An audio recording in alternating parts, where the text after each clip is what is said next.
O sol no sertão nordestino não nascia, ele explodia. Naquele 7 de julho de 1928, em Piranhas, Alagoas, os primeiros raios não trouxeram calor, mas sim a certeza de um inferno particular para Maria Bonita. O ar, já pesado pela seca implacável, ficou ainda mais denso, sufocante, quando o grito dela rasgou a quietude da manhã. Não era um grito de raiva, nem de dor física. Era um berro de desespero, de incredulidade, de uma alma sendo despedaçada em praça pública. Amarrada a um poste carcomido no centro da vila, seus pulsos sangravam contra a madeira áspera, mas era o sangramento interno que mais a dilacerava. Seus olhos, antes brilhantes como as estrelas da Caatinga, estavam agora marejados, refletindo o horror de uma cena que jamais deveria existir. Ela não era gado. Não era um pedaço de terra infértil. Não era um objeto a ser negociado. Mas ali estava ela, Maria Bonita, de 21 anos,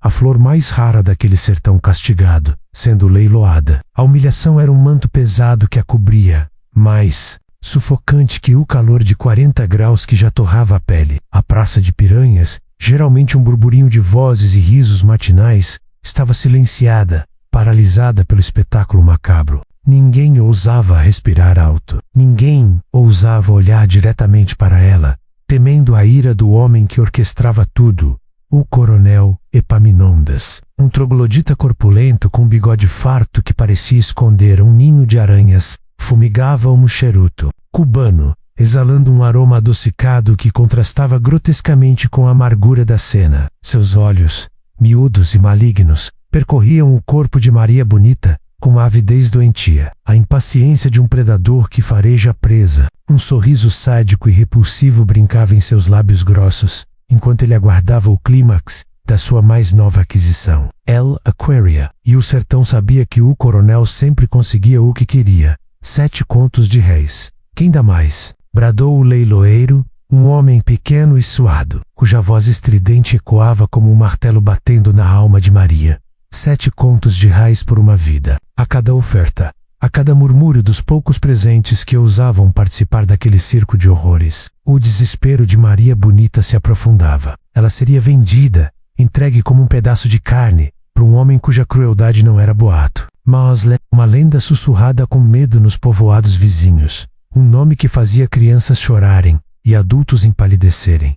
O suor escorria pelo rosto de Maria Bonita, salgado pelas lágrimas que não paravam de cair, misturando-se à poeira. Tuchou. Ela fechava os olhos por um segundo, desejando que tudo fosse um pesadelo, que acordasse em sua cama de palha, com o cheiro da comida de sua mãe vindo da cozinha. Mas a realidade era um soco no estômago, um peso esmagador sobre o peito. As cordas apertadas até o osso prendiam não só seus pulsos, mas sua esperança, sua dignidade, seu futuro. O coronel Epaminondas não a via como uma mulher, um ser humano com sonhos e medos. Ele a via como uma propriedade, um troféu a ser exibido, uma demonstração explícita de seu poder absoluto sobre aquelas terras secas e oprimidas. A venda de Maria Bonita não era apenas uma transação financeira para ele, era um espetáculo. Do Rio Milhoco, um aviso silencioso a todos que ousassem desafiar sua autoridade. Os poucos moradores que se aglomeravam na praça, rostos marcados pela fome e pela resignação, observavam a cena com o terror pintado em seus olhos vazios. Ninguém se atrevia a intervir. Ninguém sequer ousava sussurrar uma palavra de desagravo. O medo era um muro invisível e intransponível. O pai de Maria, um homem quebrado pela seca e pela fome que assolava a região há anos, havia selado aquele acordo macabro. Desesperado para ver sua família sobreviver, ele havia trocado a filha por um punhado de terras inférteis e algumas cabeças de gado mirradas. Uma troca de vidas por subsistência, um pacto com o diabo selado pela miséria e pela desgraça. Maria tentou entender, tentou perdoar o pai, mas a dor da traição a corroía por dentro. Como um pai poderia fazer isso com sua própria filha? Como a vida dela poderia ter tão pouco valor? O coração de Maria Bonita batia descompassado, um ritmo frenético e fúnebre em seu peito, como um tambor anunciando o fim. Ela tentou se soltar das cordas, mas cada movimento apenas intensificava a dor lancinante nos pulsos. Seus olhos, em um último e desesperado ato de busca, varreram a multidão em busca de um fio de esperança, um olhar de compaixão, um lampejo de ajuda, mas encontrou apenas o silêncio cúmplice do medo, a inércia dos oprimidos. O coronel Epaminondas já se aproximava, seus passos pesados e lentos, um sorriso vitorioso e repugnante, estampado em seus lábios. Maria Bonita fechou os olhos, as lágrimas quentes escorrendo pelas têmporas, preparando-se para o inevitável, para o toque da mão do monstro, para o início de seu cativeiro. Ela esperava a escuridão, mas o que estava por vir era algo que nem mesmo o sertão, em sua brutalidade, poderia prever. O que ela não sabia era que, naquele exato momento, o destino, em sua mais pura imprevisibilidade, estava prestes a virar a página de sua vida de forma espetacular. O desespero estava no auge, mas a esperança, por mais improvável que fosse, estava a caminho. O coronel Epaminondas, com seu charuto exalando fumaça densa e adocicada, avançava em direção a Maria Bonita com a lentidão calculada de um tubarão que cerca sua presa. Seus passos eram pesados, cada um deles ecoando como uma sentença de morte. Na praça silenciada, ele não se importava com os olhares assustados, nem com os murmúrios abafados da pouca gente que ousara presenciar o espetáculo. Para ele, aquilo não era apenas uma transação, mas uma demonstração de poder, um aviso silencioso e brutal a quem quer que ousasse desafiá-lo no sertão. O suor escorria pelo rosto de Maria Bonita, salgado pelas lágrimas que não paravam de rolar, misturando-se à poeira do chão batido. A venda dela não era apenas uma questão de dinheiro para o coronel, era uma humilhação pública, um ato de dominação que marcava seu território. Ele a queria, e o fato de a ter comprado de seu próprio pai só tornava a vitória mais saborosa e perversa em sua mente doentia.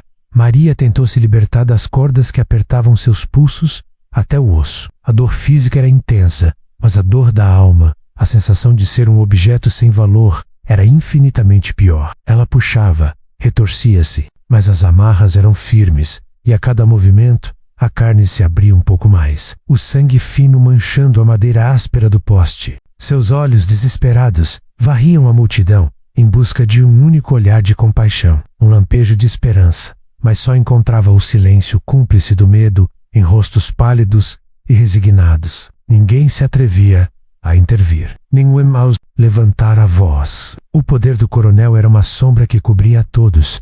O coronel havia selado um acordo macabro com o pai de Maria.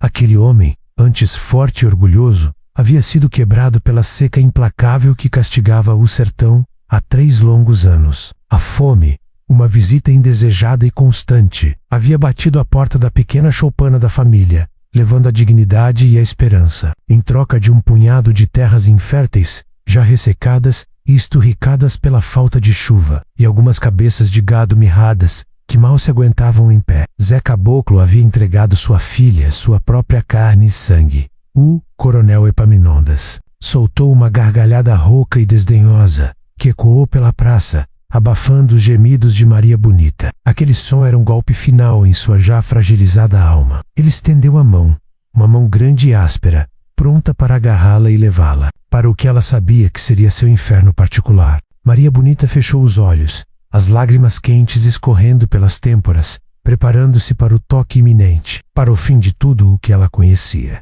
No entanto, no exato momento em que a mão do coronel estava a centímetros dela, uma sombra alta e imponente surgiu no horizonte. Não era a sombra de uma nuvem passageira, mas a silhueta de um vulto montado a cavalo, envolto em poeira e mistério, que avançava em direção à praça. A figura parecia emergir da própria caatinga, rompendo a atmosfera de terror e resignação que dominava o local. Um arrepio, uma corrente elétrica, percorreu a espinha de todos os presentes. O murmúrio que antes era de pavor, agora era de perplexidade. Quem seria aquele desconhecido que se atrevia a interromper o espetáculo do coronel? Aquele que ousava desafiar a ordem imposta, a tirania de um homem que se considerava dono da vida e da morte no sertão? O coronel Epaminondas, acostumado a impor sua vontade com um punho de ferro, sentiu um calafrio inesperado, uma sensação estranha de quebra de seu domínio. Ele apertou os lábios, o charuto entre os dentes, seus olhos miúdos estreitados, tentando discernir a figura que se aproximava, desafiando em seu próprio território. O palco estava montado para um confronto que ninguém poderia prever. O coração de Maria Bonita batia como um tambor frenético em seu peito. Um ritmo descompassado que parecia anunciar não apenas o fim de sua liberdade, mas o início de um pesadelo sem fim. Ela tentou uma última vez se soltar das cordas que, a essa altura, já haviam cortado sua pele, deixando um rastro de sangue fino e escuro nos pulsos. A dor era aguda, lancinante, mas insignificante perto da agonia que sentia na alma. A cada puxão, a cada contorção, o desespero se aprofundava. E a visão do coronel Epaminondas, se aproximando com aquele sorriso sádico, a empurrava para um abismo de terror.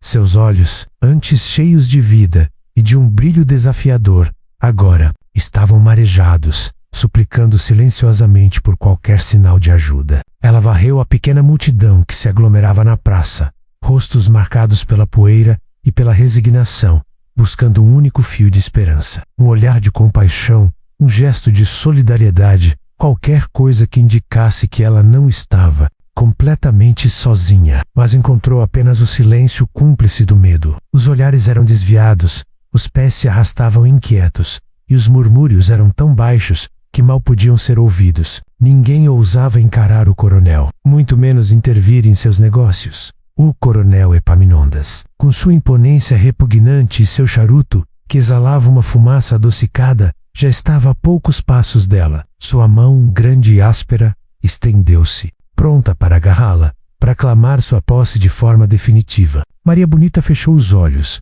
as lágrimas quentes escorrendo pelas têmporas, sentindo o ar rarear em seus pulmões. Ela se preparava para o toque, para o início de sua prisão, para o que seria seu inferno particular. Em sua mente, já via os dias se arrastando, vazios de alegria, cheios de dor e humilhação sob o jugo daquele homem cruel. Era o fim. Ela estava resignada.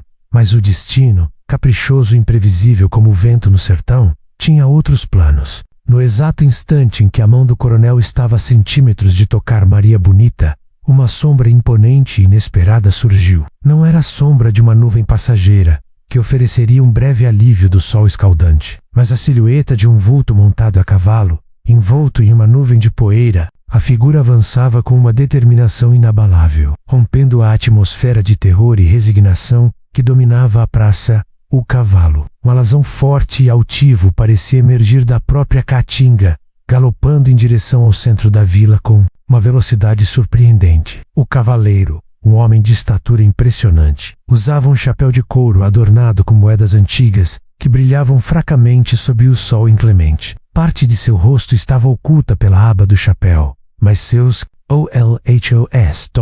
seus olhos faiscavam como brasas em brasa, transmitindo uma determinação inabalável. Um desafio mudo que percorreu a espinha de todos os presentes. Um arrepio gélido percorreu a praça. Os poucos murmúrios cessaram por completo. O silêncio, antes pesado, agora se tornara absoluto, expectante. Quem seria aquele desconhecido que se atrevia a interromper o negócio do coronel Epaminondas? Um homem que, até então, era a lei e a ordem, o dono de vidas e destinos em Piranhas e arredores. A figura não era apenas um viajante. Support, sua indumentária, tudo nele gritava cangaceiro, e não qualquer. Aquelchapu, aquela postura, a fama dos bandos que infestavam o sertão, era sussurrada com medo e reverência. O coronel Epaminondas, que até então estava com um sorriso vitorioso nos lábios, sentiu o sangue gelar. Ele, que nunca se abalava, que dominava qualquer situação, com sua presença intimidadora, sentiu um calafrio inesperado. Seus olhos miúdos e maldosos se estreitaram. Tentando discernir a identidade do intruso, o cavaleiro parou a poucos metros de Maria Bonita e do coronel, o cavalo empinando ligeiramente, levantando ainda mais poeira. O cheiro de suor de cavalo e pólvora, vindo do recém-chegado, misturava-se ao aroma adocicado do charuto do coronel, criando uma atmosfera bizarra de confronto. Quem é você, atrevido, para interromper meus negócios e pisar em minhas terras, sem permissão? Bradou o coronel Epaminondas, sua voz tingida de fúria e um medo recém-descoberto. O tom era uma mistura de ameaça e surpresa, algo raro vindo dele. O cangaceiro desceu do cavalo, com uma lentidão calculada, cada movimento premeditado, como um felino se preparando para o ataque. Sua mão direita estava casualmente pousada no coldre do rifle que pendia em sua cintura, e um sorriso enigmático, quase imperceptível,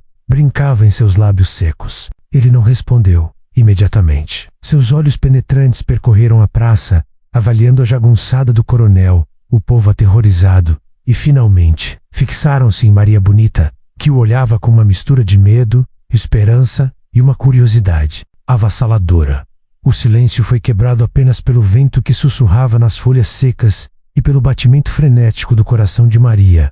Aquele homem, ele parecia ter vindo de outro mundo, de uma lenda. Ele era a personificação da liberdade. Selvagem do sertão, o oposto de tudo o que o coronel Epaminondas representava. Ele estava ali, de pé, desafiando abertamente o poder que ninguém jamais ousara questionar. Maria Bonita mal conseguia respirar. Sua vida, que segundos antes parecia condenada, agora estava suspensa no ar, à espera da próxima palavra, do próximo movimento daquele desconhecido desafiador. Quem seria ele? E por que ele havia aparecido naquele momento, como um fantasma justiceiro, emergindo das profundezas da Caatinga? A resposta estava prestes a mudar tudo.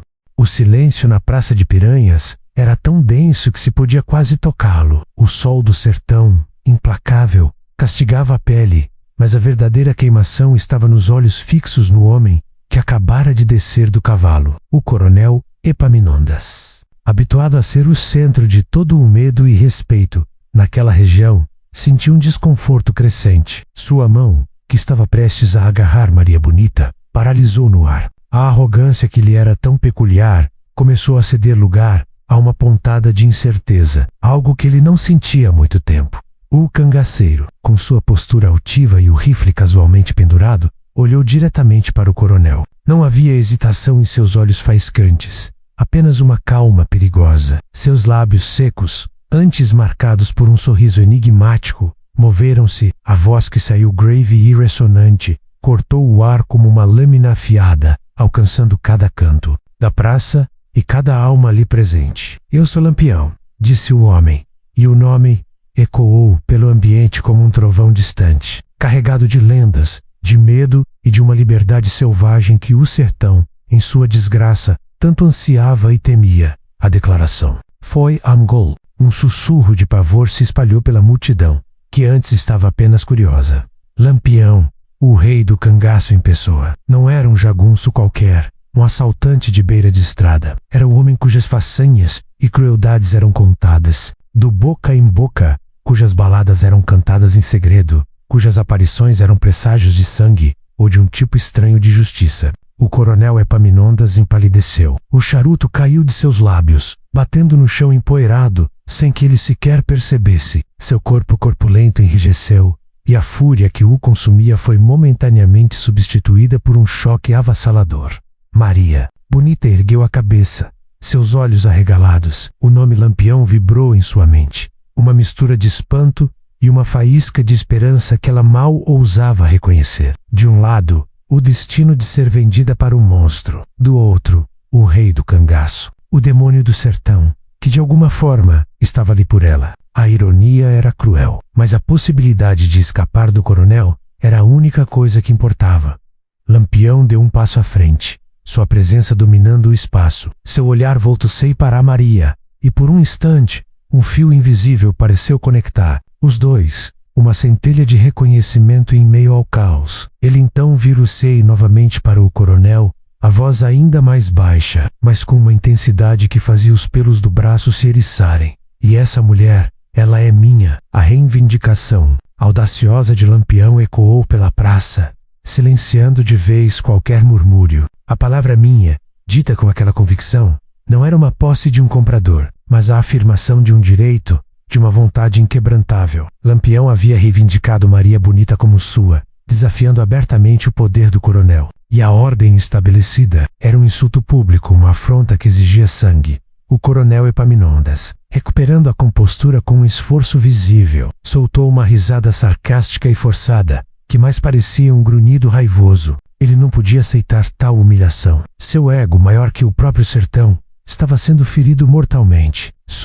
Por acaso você a comprou, cangaceiro? Bradou o coronel, cuspindo as palavras com veneno. Ela é minha propriedade, comprada e paga. Você pensa que pode chegar aqui e tomar o que é meu? A voz do coronel era alta, mas não tinha a mesma calma cortante de Lampião. Havia desespero e raiva nela. Sua jagunçada, até então tensa, agora se agitava, mãos nos cabos dos facões e nos coldres dos revólveres. Eram homens rústicos, acostumados à violência, mas a figura de Lampião, mesmo sozinho, impunha um respeito e um temor que nem mesmo o coronel, com todo o seu dinheiro e poder, conseguia.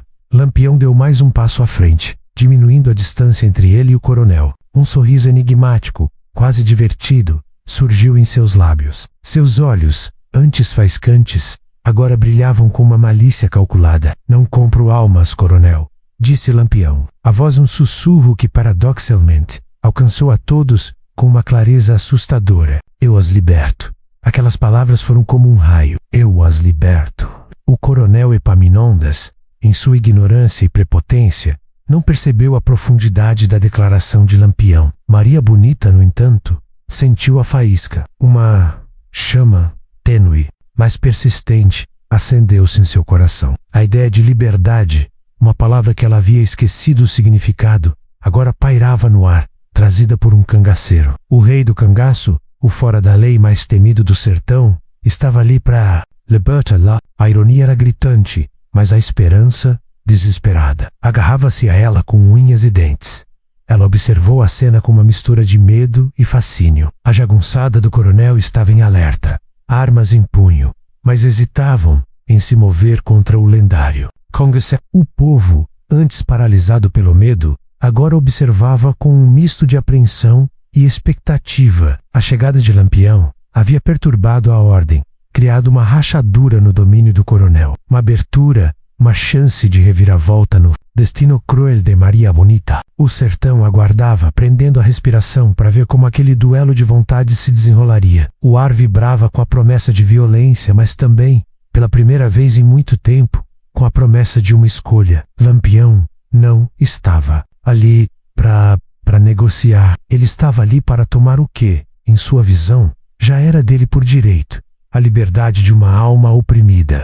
A tensão na Praça de Piranhas era palpável, densa, como o ar do sertão antes de uma trovoada, prenunciando uma tempestade que poderia explodir a qualquer momento. De um lado, o coronel Epaminondas, um gigante em sua fúria contida, com seu séquito de jagunços armados, homens endurecidos pela vida na caatinga e leais ao dinheiro e ao poder de seu chefe. Do outro, Lampião, o rei do cangaço, sozinho em sua imponência, mas com um olhar desafiador e a reputação de um demônio indomável que o precedia. Era um duelo de titãs, um choque de vontades, onde a honra e a vida se misturavam em um embate mortal. O coronel, ainda tremendo levemente pela surpresa de ver Lampião, conseguiu recuperar parte de sua compostura, embora seus olhos ainda queimassem de fúria e humilhação. Ele não podia permitir que um cangaceiro, um simples bandido, o desafiasse em seu próprio domínio, diante de seu povo. Você pensa que pode chegar aqui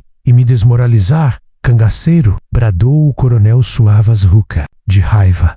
Eu sou a lei aqui. Essa mulher é minha, comprada e paga. Ninguém, nem mesmo um desordeiro como você, vai me roubar o que é meu. Lampião, com uma calma que beirava a insolência, deu um passo à frente, um sorriso enigmático nos lábios. Não havia medo em seus olhos, apenas uma sagacidade que o tornava imprevisível. A lei do sertão é mais antiga que a sua, coronel, retrucou Lampião, sua voz grave e calma cortando a arrogância do outro. E essa lei diz que ninguém é dono de uma alma, especialmente uma alma que grita por liberdade. Ele apontou com o queixo para Maria Bonita, que o observava com uma mistura de pavor e uma esperança quase irreal.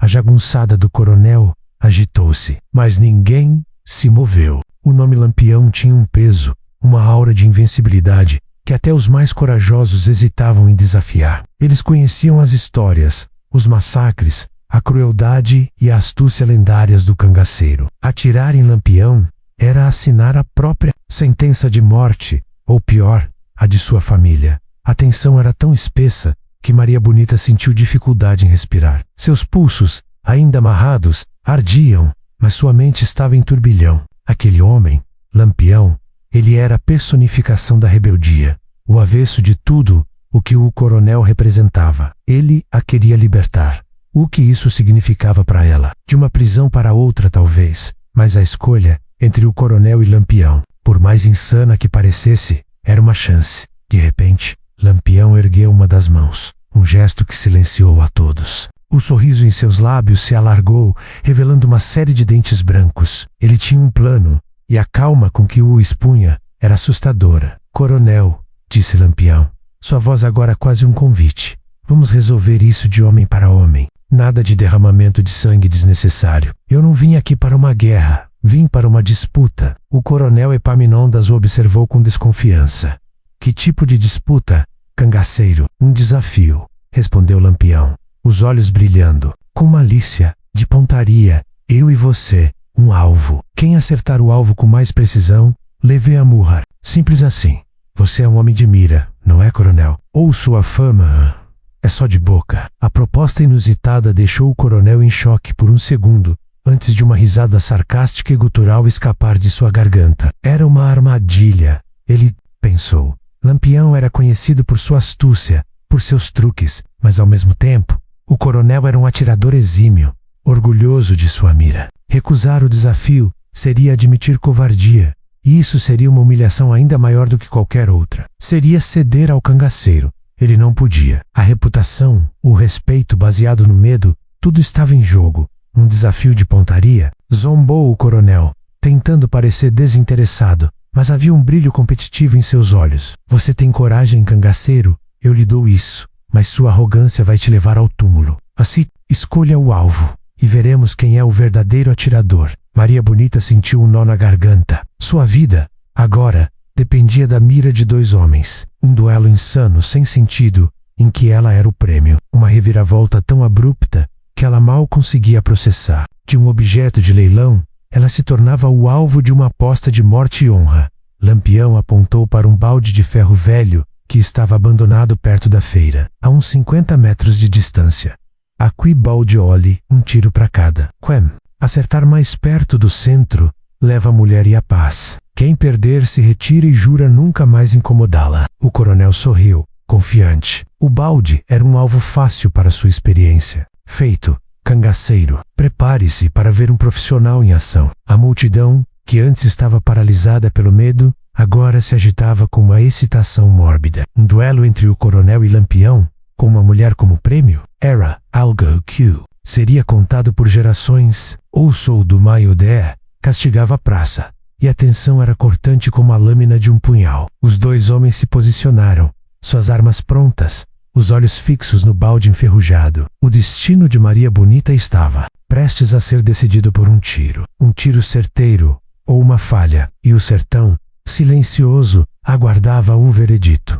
O sol do Maio-Dé, uma fornalha implacável sobre piranhas, castigava a praça com um calor sufocante. A tensão era uma faca afiada, cortando o ar já pesado. O coronel Epaminondas e Lampião estavam posicionados, seus corpos tensos, suas armas em punho. Entre eles e o balde enferrujado, a 50 metros de distância, a respiração suspensa da multidão criava um silêncio quase insuportável. A vida de Maria Bonita, de repente, era um alvo, e seu futuro, incerto, pairava no fio de um disparo. Coronel Epaminondas, com sua imponência e arrogância, foi o primeiro a se mover. Ele ergueu seu rifle Winchester, um modelo novíssimo, polido, um símbolo de sua riqueza e poder. Sua mira era famosa na região, conhecida por ser certeira ao abater gado ou inimigos. O coronel respirou fundo, concentrou-se e disparou.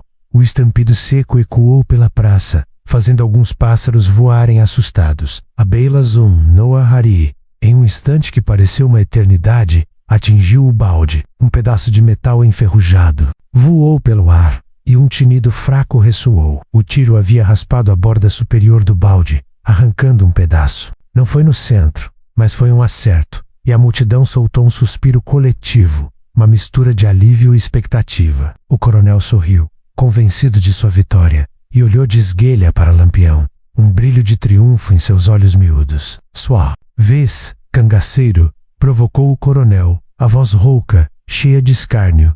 Vamos ver se sua fama não é só conversa. Maria Bonita, com os olhos fixos no balde, sentiu o coração despencar. O coronel havia acertado.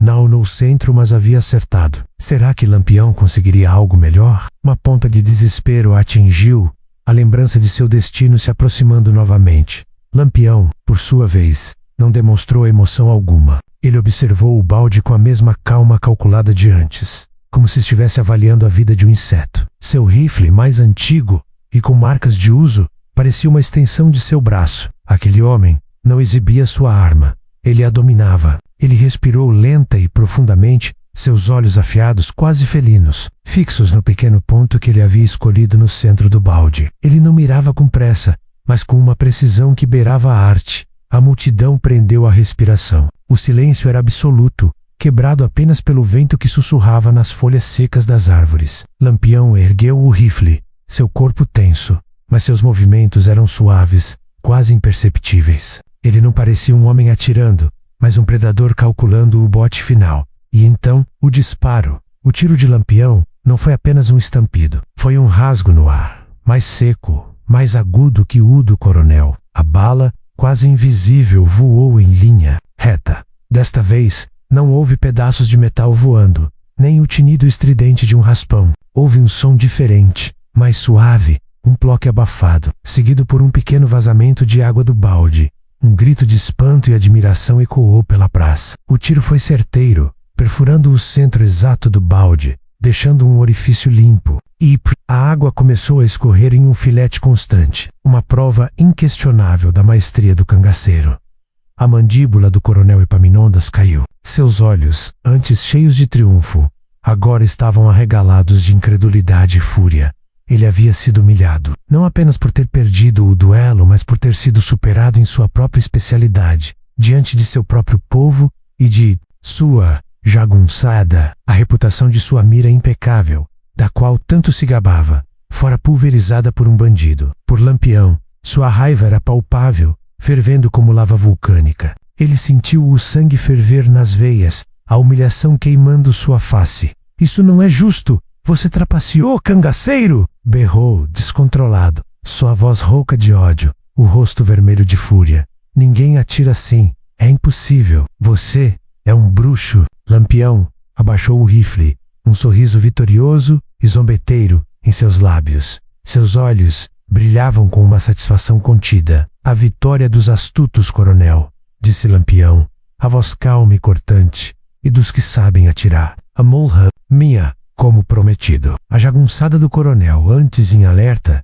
agora estava em choque, intimidada pela proeza de Lampião. Eles não eram homens de se assustar facilmente, mas testemunhar Lampião acertar um tiro daquele jeito era ver uma lenda se materializar, um demônio de mira. Eles recuaram, hesitantes, desarmados pela precisão do cangaceiro. A coragem se esvaía. Dos seus rostos, substituída por um medo ancestral, Maria Bonita, ainda em choque, sentiu um calor no peito. Lampião havia vencido. Aquele homem, o rei do cangaço, havia libertado com um tiro. Ela não sabia o que o futuro lhe reservava, mas a ideia de não ser mais propriedade do coronel Epaminondas era um alívio tão grande que a fez quase desfalecer. Seus olhos encontraram os de Lampião, e por um instante houve um reconhecimento mútuo, uma centelha de algo mais profundo do que o simples resgate. Uma estranha conexão, nascida em meio ao pó e ao perigo, com um aceno de cabeça. Lampião ordenou que seus homens, que surgiram das sombras da praça,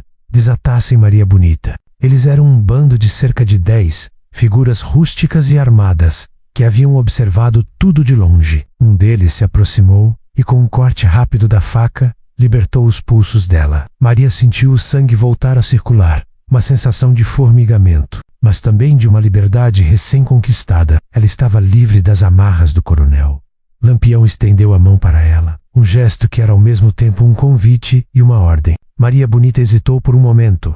Ir com um cangaceiro para uma vida de fugas e perigo, mas a perspectiva de ser propriedade do coronel era muito pior. Sem pensar duas vezes, ela pegou a mão de Lampião, selando seu destino com o rei do cangaço. Aquele toque foi o início de uma nova e perigosa jornada no coração do sertão. O coronel Epaminondas, ainda em choque e com o rosto vermelho de fúria, observava Lampião e Maria Bonita. Sua mente, turva pela humilhação, mal conseguia processar a cena. Ele, o coronel, havia sido desafiado e derrotado em seu próprio território por um cangaceiro, e agora via sua propriedade sendo libertada bem debaixo de seu nariz. Lampião, com um aceno de cabeça, ordenou a 2 de seus homens, figuras rústicas e silenciosas, que emergiram das sombras da praça, que desatassem Maria Bonita. Eles se aproximaram dela, com a eficiência de quem executa ordens, sem questionar. Um deles, um cabra forte com um lenço vermelho amarrado ao pescoço, sacou um facão reluzente. Maria Bonita estremeceu por um instante, temendo o corte, mas o homem agiu com precisão e rapidez. Um golpe seco, e as cordas que amarravam seus pulsos, já ensanguentados e marcados pela madeira áspera do poste, cederam. Ela sentiu uma pontada de dor, mas logo em seguida, uma sensação indescritível de alívio e leveza invadiu seu corpo. O sangue voltou a circular em seus membros, uma onda de formigamento acompanhada pela vertigem da liberdade recém-conquistada. Ela estava livre das amarras físicas, mas o peso da decisão que acabara de tomar ainda pairava sobre ela. Lampião, sem desviar o olhar do coronel, estendeu a mão para Maria Bonita. Não era um gesto de carinho, mas um convite firme, quase uma ordem silenciosa. Venha. Seus olhos pareciam dizer. Maria Bonita hesitou por um milésimo de segundo. Ir com um cangaceiro? Para uma vida de fugas, perigos e incertezas no meio do sertão, a ideia era aterrorizante. Ela havia ouvido as histórias, as lendas, os massacres. A vida no cangaço era brutal, sem garantias, uma dança constante com a morte. Mas ao mesmo tempo, a alternativa era ainda mais sombria. Ser propriedade do coronel Epaminondas, viver sob seu jugo, sua crueldade, sua tirania. Aquela perspectiva era um inferno particular que ela não suportaria. Entre uma vida de servidão e uma vida de perigo com um homem que acabara de demonstrar uma coragem e uma maestria inegáveis, Maria Bonita não teve dúvidas. A promessa da liberdade dita por Lampião, por mais que viesse de um homem temido, era um farol em sua escuridão. Com uma determinação súbita, ela estendeu a mão e a colocou na de Lampião. O toque foi seco, firme, a pele dele áspera e calejada pelo sol e pela lida no sertão, contrastava com a sua. Naquele instante, selou-se um destino. Maria Bonita, a mulher vendida, estava agora ligada ao rei do cangaço. A fuga para o sertão, o início de uma lendagem perder um segundo. Lampião e Maria Bonita montaram em seus cavalos. O alazão de Lampião, impaciente, relinchou e deu coices no chão. Os cangaceiros, que até então estavam em alerta, montaram em seus próprios animais, formando uma escolta que se movia com agilidade e a organização de um grupo acostumado à vida errante. Em um instante, o grupo estava pronto para partir, envolto em uma nuvem de poeira que subia do chão batido. Lampião lançou um último olhar para o coronel Epaminondas. Um olhar de triunfo, misturado a um aviso claro. Da próxima vez, coronel, pense 2 vezes antes de desafiar a lei do sertão. E antes de comprar o que não lhe pertence, sua voz cortou o ar como um chicote. Com um comando mudo, Lampião e seu bando partiram a galope. O coronel Epaminondas, com os punhos cerrados e o rosto vermelho de ódio, observou a silhueta de Maria Bonita se afastando no horizonte empoeirado. A praça ficou em um silêncio atordoado. O choque ainda pairava no ar, tão denso quanto o calor do meio-dia. A que ele sofrera era pública, irrefutável. Não, não, Suzy, bradou o coronel, chutando o chão com raiva, seus olhos faiscando. Vão atrás deles, todos vocês. Não quero que essa mulher e esse bandido escapem. Eu juro, eu vou pegar Lampião. E aquela mulher? Ela vai se arrepender de ter me desafiado, mas era tarde demais. O bando de Lampião já havia desaparecido completamente no horizonte empoeirado, engolido pela imensidão árida do sertão. A fuga de Maria Bonita com Lampião não era apenas um ato de rebeldia, era um desafio direto à autoridade do coronel, uma afronta imperdoável que ele jurou vingar. O sertão, antes palco de sua tirania e dominação, agora se tornara o refúgio da mulher que ele considerava sua e do cangaceiro que ousou roubá-la. Maria Bonita, montada atrás de Lampião, sentia o vento no rosto e o cheiro da caatinga. O cavalo galopava sem parar, e a cada passo, Piranhas ficava para trás, diminuindo até se tornar um ponto distante. O medo ainda a acompanhava, mas era um medo diferente, um medo misturado à excitação da aventura e à promessa de uma vida, ainda que perigosa, vivida em seus próprios termos. Ela não era mais a Maria Bonita vendida, mas a Maria Bonita que havia sido reivindicada por um cangaceiro, por Lampião. A vida no cangaço? Ela sabia seria brutal, sem luxo, sem conforto, apenas a poeira, o sol, a fome e a constante ameaça.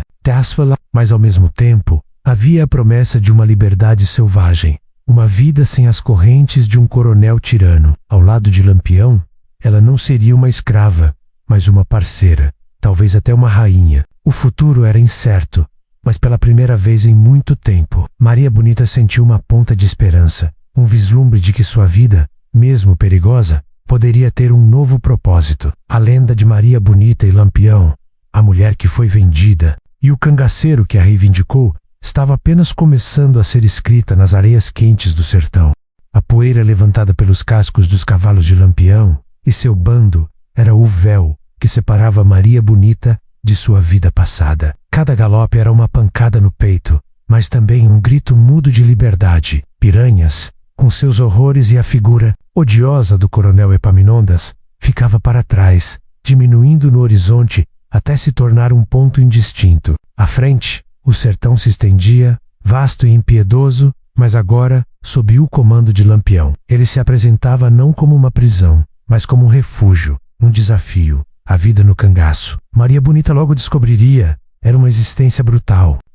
Não havia o conforto de um lar, a segurança de uma rotina. Cada dia era uma jornada incerta, uma busca por alimento, água e, acima de tudo, sobrevivência. Dormiam sob as estrelas ou em cavernas rudimentares, com um chão duro como colchão e o silêncio da caatinga como canção de ninar. A comida era escassa, muitas vezes restrita a farinha, carne de sol e o que conseguiam pilhar ou caçar. O sol causticante queimava a pele, o vento seco rachava os lábios, e a poeira grudava em tudo, transformando cada um em uma extensão da terra árida. Mas, em meio a essa dureza, Maria Bonita descobriu uma liberdade que nunca imaginou ser possível. Ela havia sido uma mulher submissa, confinada às expectativas de uma sociedade patriarcal e à tirania de um futuro indesejado. Agora ela era a companheira de Lampião, o rei do cangaço. Essa posição lhe conferia um respeito inesperado, uma voz, um espaço que antes lhe era negado. Ela era observadora, inteligente e rapidamente começou a absorver as lições de sobrevivência. Lampião, por sua vez, demonstrou ser um líder carismático, mas também um homem complexo e imprevisível. Ele podia ser gentil e protetor em um momento, e no próximo, impiedoso e cruel. Essa dualidade o tornava ainda mais fascinante e perigoso. Ele ensinou a ler as trilhas, a identificar os sons da caatinga, a encontrar água onde parecia não haver nenhuma. Mais do que isso, ele a ensinou a atirar. No início, ela hesitava em segurar o rifle pesado, mas Lampião a encorajou. Uma mulher no cangaço precisa saber se defender, Maria Bonita. A sua vida agora depende de você mesma, e de ninguém mais. Com paciência e firmeza, ele a guiou, mostrando como empunhar a arma, como mirar, como sentir o peso do gatilho. Som dos disparos ecoando pelo sertão antes assustador, tornou-se para Maria um som de poder, de autonomia. Ela aprendeu a montar como os homens do bando a cavalgar por horas, afiou, desafiando a dor e o cansaço. Tornou-se forte, endurecida pelo sol e pela necessidade, mas seus olhos, antes marejados de medo, agora exibiam um brilho de determinação e uma centelha de aventura. Romance entre Lampião e Maria Bonita floresceu em meio à poeira e ao perigo. Era um amor proibido, nascido das cinzas de um destino cruel e do caos do cangaço. Não havia declarações grandiosas ou gestos românticos, mas sim uma conexão forjada na camaradagem, na dependência mútua e na compreensão silenciosa de suas almas selvagens. Eles eram parceiros na vida e na morte, dividindo o mesmo teto. De estrelas, os mesmos medos, as mesmas vitórias. A paixão entre eles era intensa, ardente como o sol do sertão, nutrida pela adrenalina constante da perseguição e pela cumplicidade de serem foras da lei. Mas a liberdade tinha um preço, e Maria Bonita estava disposta a pagá-lo. O perigo espreitava em cada sombra, em cada curva do caminho. As volantes, as tropas governamentais, eram uma ameaça constante, incansáveis em sua perseguição aos cangaceiros. Cada dia era um novo teste, uma nova batalha pela sobrevivência. Maria Bonita sabia que sua vida, ao lado de Lampião, seria uma fuga constante, um jogo de gato e rato com a morte. Mas ela preferia a vida livre e perigosa ao lado do rei do cangaço do que a segurança da servidão sob o jugo do coronel. Ela se tornou não apenas a companheira de Lampião, mas uma figura lendária por si só. Maria Bonita, a mulher que ousou desafiar as normas, que trocou a vida de senhora pela de cangaceira Palaventura. Ela era uma rainha em seu próprio direito, uma figura de força e resiliência, admirada pelos cangaceiros e temida pelos inimigos. O sertão, que antes era seu lar de sofrimento, agora se tornara o cenário de sua própria lenda. Apesar de toda a dureza, havia momentos de rara beleza. As noites sob o céu estrelado do sertão, as fogueiras que crepitavam aquecendo os corpos e as almas, as cantorias dos cangaceiros, as conversas com Lampião sobre a vida, a justiça ou a falta dela, e os sonhos de um futuro incerto. Maria Bonita estava forjando sua própria história, uma história que desafiava todas as convenções, uma história de amor, liberdade e sobrevivência em um mundo impiedoso. A vida de Maria Bonita ao lado de Lampião era um turbilhão constante de adrenalina, uma dança perigosa entre a liberdade e a ameaça iminente. O sertão, com sua beleza agreste e sua crueldade intrínseca, era o palco de sua nova existência. Os dias eram marcados pelo sol causticante, pelas longas cavalgadas e pela busca incessante por um lugar seguro para pernoitar. As noites, sob o manto estrelado, eram preenchidas pelos murmúrios do vento, pelos sons da caatinga e por vezes pela melancolia das canções entoadas baixinho pelos cangaceiros. Maria Bonita, com sua inteligência e resiliência inatas, adaptou-se rapidamente àquele novo mundo. As mãos, antes delicadas, agora estavam calejadas pelas rédeas e pelo manuseio do rifle. Seus pés, que antes pisavam em chão batido de casa, agora conheciam cada pedra e cada espinho do caminho. Lampião, embora mantivesse a aura de líder implacável, revelava a ela um lado mais terno, uma vulnerabilidade que poucos conheciam. Ele a ensinava as manhas do sertão, os atalhos secretos, os sinais de perigo. Ela se tornou sua confidente, sua conselheira, a única pessoa para quem ele baixava a guarda.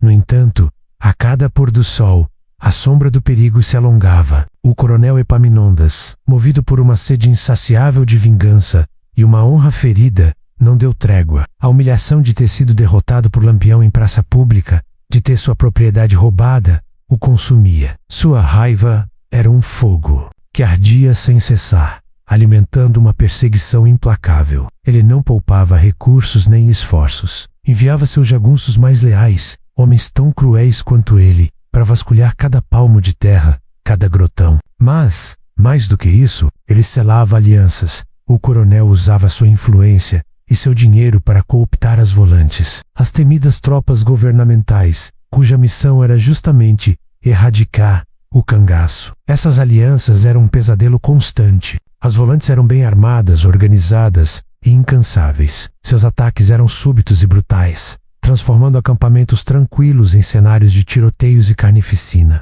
Eles não vão parar, Maria Bonita, Lampião disse uma noite, enquanto observavam as brasas da fogueira. O coronel tem olhos e ouvidos em cada canto desse sertão, e o governo quer nossas cabeças para mostrar serviço. Maria Bonita, na pele o peso dessa perseguição. Cada dia era uma nova batalha pela sobrevivência. O bando estava sempre em movimento, raramente ficando no mesmo lugar por mais de uma noite. A constante vigilância, o sono leve, o barulho mais sutil na caatinga, que poderia significar a chegada da volante, tudo isso cobrava um preço. O sertão, que antes oferecia refúgio, agora se tornara um labirinto de perigos, onde a sombra da morte espreitava a cada curva, a cada arrachedo.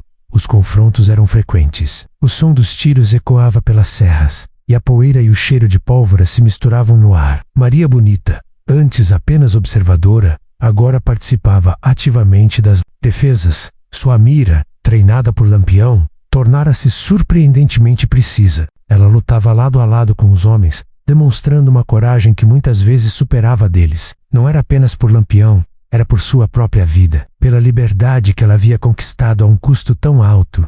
Em um desses confrontos, perto de uma fazenda abandonada, o bando de Lampião foi surpreendido por uma volante numerosa. O tiroteio foi intenso. Balas uniam como enxames de abelhas, e Maria Bonita se viu cercada, protegendo um grupo de cangaceiros feridos. Lampião, com sua fúria lendária, liderava o contra-ataque, mas a situação era desesperadora. Ela sentiu o calor de uma bala roçar seu braço, a dor aguda, mas a adrenalina a impedia de sucumbir. A fuga foi cinematográfica, com o bando, se espalhando pela caatinga densa, usando o conhecimento do terreno para despistar os inimigos. Eles escaparam por pouco, mas o episódio deixou claro que a caçada do coronel era implacável e que ele não desistiria até vê-los mortos.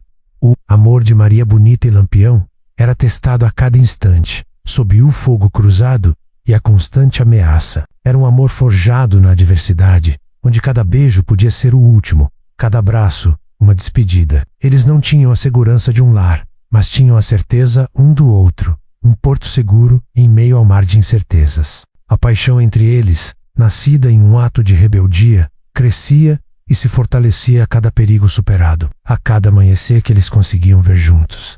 Maria Bonita se tornou uma lenda por si só, a rainha do cangaço, a mulher que ousava usar calças e lutar ao lado de Lampião. Sua figura inspirava tanto medo quanto admiração, mas por trás da lenda havia uma mulher que, apesar de toda a dureza, ansiava por um momento de paz, um suspiro sem a sombra constante da perseguição. O sertão era seu lar e seu campo de batalha, e o coronel Epaminondas, seu carrasco e seu motivador. A caçada continuava, e o próximo capítulo de suas vidas seria escrito com a tinta do suor, do sangue e da esperança teimosa que resistia contra todas as probabilidades, em meio à constante fuga e aos confrontos brutais, onde a morte era uma sombra que o seguia a cada passo. Um milagre inesperado começou a florescer no ventre de Maria Bonita. A vida no cangaço era dura, implacável, mas o amor entre ela e Lampião, forjado no calor do sertão e no aço das batalhas, provou ser mais resiliente que as intempéries da caatinga. A notícia de sua gravidez, sussurrada em uma noite sob o dossel estrelado, trouxe uma mistura avassaladora de alegria, apreensão e uma nova camada de vulnerabilidade para o bando. Maria Bonita sentiu os primeiros sinais em meio a uma longa travessia, uma exaustão diferente, um enjoo persistente que não era causado pelo sol ou pela poeira. Ela hesitou em contar a Lampião, temendo sua reação. Como criar um filho, em meio à vida nômade do cangaço, com a constante perseguição das volantes e a fome batendo à porta? A ideia parecia insana, uma sentença para a criança antes mesmo de nascer. Quando finalmente revelou a Lampião, o rei do cangaço, temido por sua ferocidade, demonstrou uma ternura inesperada. Seus olhos, que brilhavam com a chama da liderança e da astúcia, suavizaram-se ao ouvir a notícia. Um sorriso, raro e genuíno, brotou em seus lábios. Ele a abraçou com uma força protetora, um gesto que transmitia mais do que palavras. Uma vida nova, Maria Bonita, ele sussurrou, a voz surpreendentemente embargada. Um fruto do nosso amor. Será um guerreiro ou uma guerreira do sertão, forte como a caatinga. Apesar da alegria, a apreensão era palpável. A gravidez de Maria Bonita transformou a dinâmica do bando. A preocupação com sua segurança e a do futuro bebê tornou-se uma prioridade máxima. Os cangaceiros, homens rudes e acostumados à brutalidade, mostravam um respeito e uma proteção surpreendentes pela rainha e seu ventre crescente. As marchas eram adaptadas, os acampamentos escolhidos com ainda mais cautela, buscando lugares mais isolados e protegidos. As incursões para a pilhagem tornaram-se mais arriscadas, mas necessárias para garantir suprimentos para a gestante. Os meses se arrastaram, marcados pelas agruras da vida errante. Maria Bonita enfrentou os desafios da gravidez no ambiente hostil do sertão com uma coragem ímpar. As náuseas sob o sol escaldante, o cansaço extremo das longas cavalgadas, a falta de recursos básicos, tudo era suportado com a esperança de ver o rosto de seu filho. Lampião, mais do que nunca, dedicava-lhe atenção, buscando ervas medicinais com curandeiras locais e garantindo que ela tivesse o mínimo necessário para suportar a gestação. O nascimento de sua filha, Expedita, foi um raio de sol em um mundo de escuridão. O parto aconteceu em um esconderijo secreto, uma gruta úmida e fresca nas profundezas da caatinga, com a ajuda de uma velha parteira que o bando conseguiu encontrar. O choro da recém-nascida rasgou o silêncio da noite, enchendo o coração de Maria Bonita e Lampião com uma emoção indescritível. Era um símbolo de esperança, a prova de que o amor deles, apesar de proibido e constantemente ameaçado, era real e frutífero. Lampião, ao segurar a pequena Expedita nos braços, sentiu uma emoção que nunca havia experimentado. A culpa, ser frágil era parte dele e parte de Maria Bonita, um elo inquebrável com a vida. Seus homens, os cangaceiros mais temidos do sertão, observavam a cena com reverência, alguns com lágrimas nos olhos. Era um momento de humanidade, em um mundo de selvageria. No entanto, a presença de uma criança no bando aumentava exponencialmente os perigos. Uma criança era frágil, vulnerável, e limitava a mobilidade e agilidade que eram cruciais para a sobrevivência no cangaço. Lampião sabia que não poderia manter Expedita consigo indefinidamente. A segurança de sua filha vinha acima de tudo, inclusive de sua própria companhia. A decisão foi dolorosa, mas inevitável. Expedita seria entregue a parentes de confiança, para ser criada longe do perigo constante do cangaço. Maria Bonita chorou amargamente ao se separar de sua filha. Um sacrifício dilacerante pela segurança da pequena. Era o preço mais alto da liberdade. A dor de uma mãe que se despedia de seu rebento para protegê-lo da vida que ela havia escolhido. Lampião, embora com o coração apertado, sabia que era a única maneira de dar à filha uma chance de ter uma vida. A separação de Expedita, embora dolorosa, endureceu Maria Bonita ainda mais. Ela se tornou uma figura ainda mais forte e decidida no bando. Sua coragem em combate e sua lealdade a Lampião eram inabaláveis. O amor por sua filha, a esperança de um dia reencontrá-la, tornou-se sua força motriz. O sertão continuava a ser o palco de sua saga, agora com a lembrança de Expedita servindo como um farol em meio à escuridão da perseguição. A família, mesmo que separada, permanecia o centro de seu universo, um elo inquebrável na vida incerta do cangaço. A separação de Expedita, embora um sacrifício dilacerante, não quebrou o espírito de Maria Bonita. Pelo contrário, a dor da ausência de sua filha a endureceu, transformando-a em uma figura ainda mais resiliente e determinada ao lado de Lampião. Cada galope pelas trilhas empoeiradas do sertão, cada tiroteio enfrentado, era agora motivado por uma esperança secreta, a de um dia reencontrar sua menina, vivendo em um mundo menos cruel que o seu. A lealdade a Lampião, o homem que lhe havia dado uma nova vida, tornou-se inabalável. A vida do bando era uma teia complexa de alianças e, sobretudo, de traições. No cangaço, a confiança era um artigo de luxo, caro e raro. Entre os próprios cangaceiros, a inveja, o medo ou a promessa de uma recompensa da volante podiam facilmente semear a discórdia. Lampião, com sua astúcia lendária, tentava manter o bando unido através de uma mistura de carisma, disciplina rígida e, quando necessário, punições exemplares. Mas até mesmo o rei do cangaço não podia prever a perfídia escondida nos corações de alguns. Era uma noite chuvosa, incomum para o sertão, mas a garoa fina e persistente trazia um alívio temporário do calor opressor. O bando havia se abrigado em um acampamento secreto, uma gruta natural escondida em uma serra remota, um local que Lampião considerava impenetrável. As fogueiras estavam baixas, quase imperceptíveis, para não atrair atenção. Os cangaceiros dormiam, exaustos, pela longa marcha, enquanto alguns faziam a ronda, seus olhos varrendo a escuridão. Lampião e Maria Bonita estavam deitados juntos, o corpo deles servindo de escudo protetor contra o frio úmido da noite. Pela primeira vez em dias, Maria sentiu um vislumbre de paz. O pressentimento de algo errado, no entanto, veio de forma súbita e brutal. Não foi um barulho, mas um silêncio incomum que precedeu a catástrofe. O canto dos grilos cessou. Os sons da caatinga silenciaram. Lampião, com seus sentidos aguçados pela vida de fugitivo, sentiu a mudança no ar. Seus olhos se abriram bruscamente, e ele agarrou o rifle ao seu lado. Maria Bonita, levanta! Ele sussurrou, a voz tensa, cheia de urgência. Tem alguma coisa.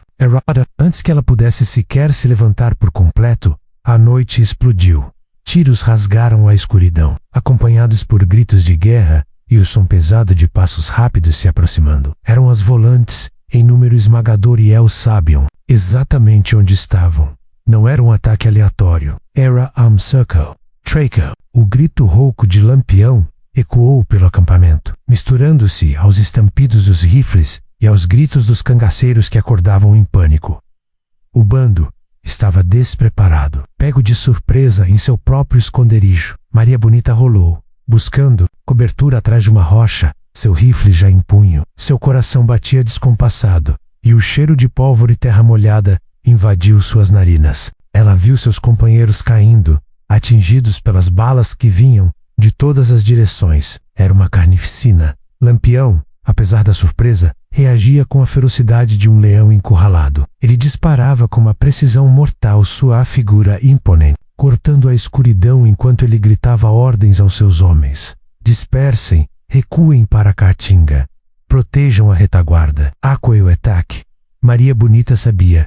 Não era obra do acaso. O conhecimento exato de sua localização, a coordenaco, do cerco, tudo indicava uma traição interna. Alguém do próprio bando, por inveja, por medo, ou pela promessa de perdão e recompensa do governo, havia revelado seu esconderijo. A lâmina da traição era mais afiada do que qualquer bala.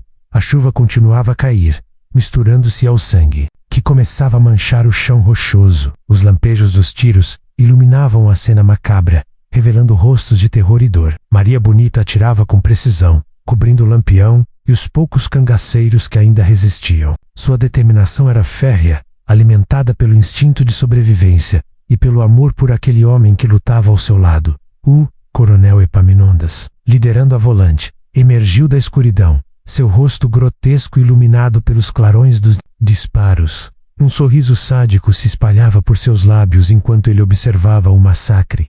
Peguem-no, não deixem nenhum escapar, ele berrava, sua voz rouca, cheia de triunfo e vingança. Aquele era o momento que ele tanto esperava, a chance de finalmente destruir o homem que o humilhara.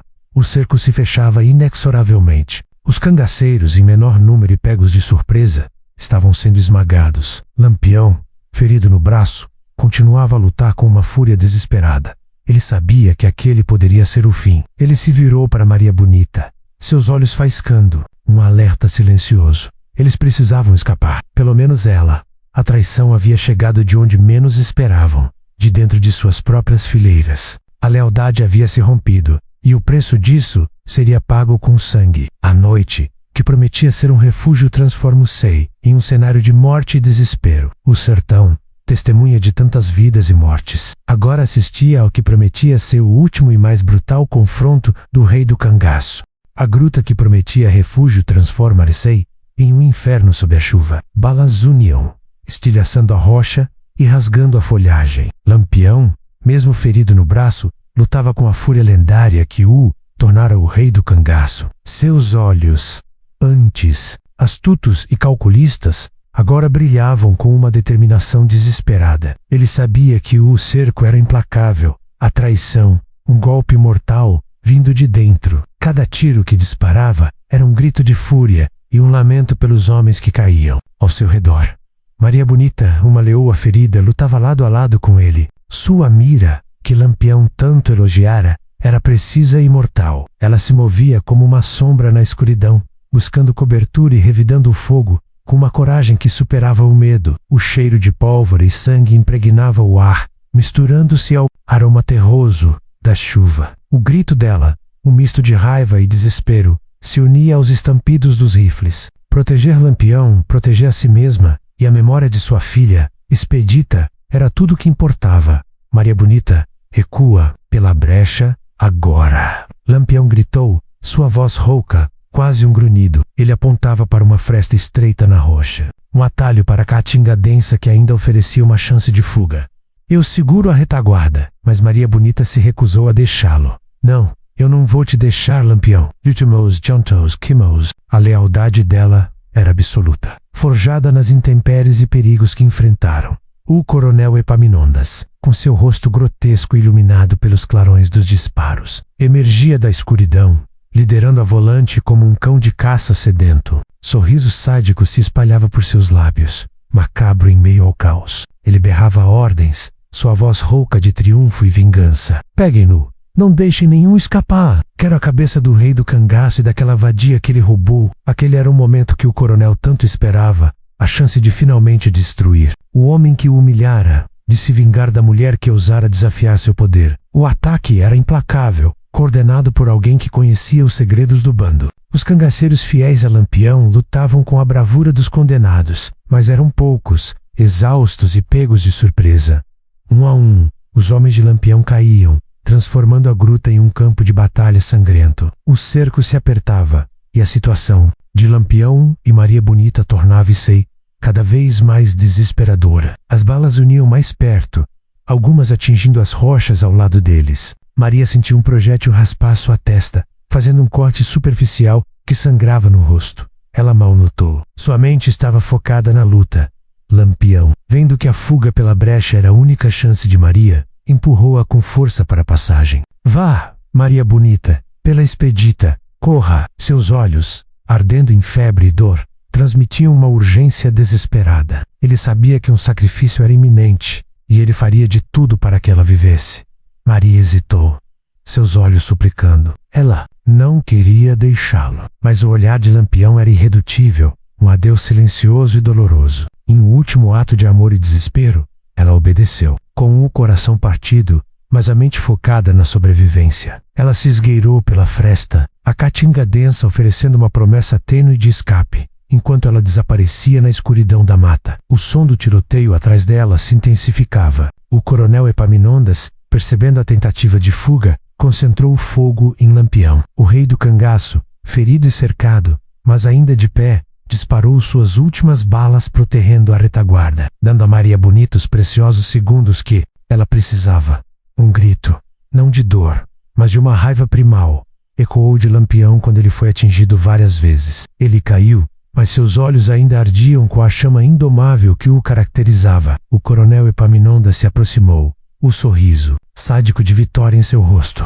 Acabou, cangaceiro. Seu reinado termina aqui. Maria bonita, correndo pela caatinga, ouviu os últimos disparos, o silêncio repentino que se seguiu, e por fim, a gargalhada vitoriosa do coronel. Uma dor aguda, mais intensa do que qualquer ferimento físico, rasgou seu peito. Ela sabia, que era o fim para Lampião. O sacrifício dele, o último ato de um amor proibido, ecoava em sua alma. Ela continuou correndo, os espinhos da caatinga arranhando suas pernas, as lágrimas misturando-se à chuva e ao sangue em seu rosto. Não havia mais nada para fazer. Lampião, o homem que a reivindicou, que lhe deu liberdade e amor em um mundo cruel, estava morto. A vingança do coronel Epaminondas havia se cumprido. O sertão, testemunha de tantas vidas e mortes, silenciou mais uma vez, guardando seus segredos. Mas a história de Lampião e Maria bonita, a mulher vendida, que se tornou rainha do cangaço, o amor proibido que desafiou a tudo, não terminaria ali. Ela seria contada e recontada, um eco eterno nas serras e nos corações do povo, um lembrete da paixão, da rebeldia e da liberdade conquistada a um preço inimaginável. Maria bonita, agora sozinha, carregava o legado de um amor lendário e a promessa de um reencontro futuro com sua filha. Sua jornada não havia terminado. Que você sente sobre o desfecho de Lampião? Como você acha que Maria bonita seguirá sua vida a partir daqui, carregando essa dor e esse legado? O último estampido, a gargalhada distante e vitoriosa do coronel Epaminondas, foram os marcos sonoros que selaram o destino de Lampião. Para Maria bonita, fugindo pela caatinga densa, cada som ecoava como um golpe no coração, uma confirmação brutal da perda. A chuva fina, antes um alívio, agora misturava-se às suas lágrimas, lavando o sangue e a poeira de seu rosto, mas não a dor que a dilacerava por dentro. Lampião, o homem que a reivindicou da escravidão, que lhe deu liberdade e um amor ardente.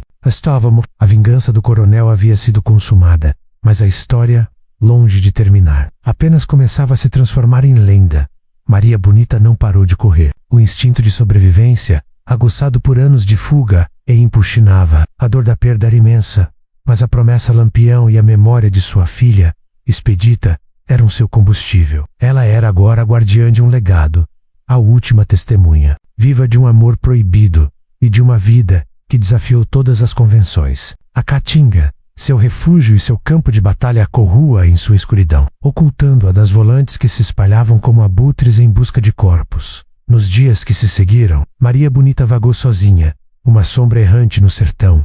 A fome e a sede eram companheiras constantes, mas a dor na alma era mais cortante. Ela revisitaria os esconderijos secretos, os riachos ocultos, os locais onde Lampião e ela haviam compartilhado momentos de rara felicidade. Em cada pedra, em cada árvore retorcida pelo sol, ela via a face dele, ouvia sua voz rouca, sentia a força de sua presença. O luto era um fardo pesado, mas também uma força que a impedia de sucumbir. A notícia da morte de Lampião e de parte de seu bando se espalhou como fogo na Caatinga. O coronel Epaminondas, com seu ego inflado pela vitória, celebrou ruidosamente, acreditando ter finalmente pacificado o sertão e restaurado sua autoridade. Ele exibiu os despojos da batalha, os pertences de Lampião, como troféus. No entanto, sua vitória era vazia. Ele havia silenciado o homem, mas não a lenda, e muito menos o espírito de Maria Bonita. O povo do sertão, que antes temia Lampião, agora o reverenciava. As histórias de sua coragem, de sua astúcia, de sua justiça peculiar se multiplicavam, e junto a essas histórias crescia a lenda de Maria Bonita, a mulher que havia sido vendida como gado, mas que escolheu a liberdade ao lado do rei do cangaço, a que ousou vestir calças, lutar lado a lado com os homens, tornando-se uma figura de poder e inspiração. Ela não era apenas a companheira de um bandido, era uma rainha em seu próprio direito, um símbolo de resistência em um mundo dominado por coronéis e volantes. Maria Bonita sabia que sua vida como cangaceira estava prestes a mudar drasticamente. Sem Lampião, o bando se desintegraria, ou ela teria que assumir a liderança, uma responsabilidade imensa e perigosa. No entanto, ela não estava mais interessada em pilhagens ou confrontos. Seu propósito agora era outro. Era o de sobreviver, manter viva a memória de Lampião e, acima do tudo, a esperança de reencontrar Expedita. Ela começou a tecer uma nova rede de contatos, usando sua inteligência e carisma para buscar refúgio em povoados distantes, com famílias de camponeses que secretamente admiravam a rebeldia do cangaço e a história de amor que ligava Maria e Lampião. Ela trocou seu rifle por uma vida mais discreta, usando sua sabedoria sobre o sertão para evitar as volantes e se manter fora do radar do coronel Epaminondas.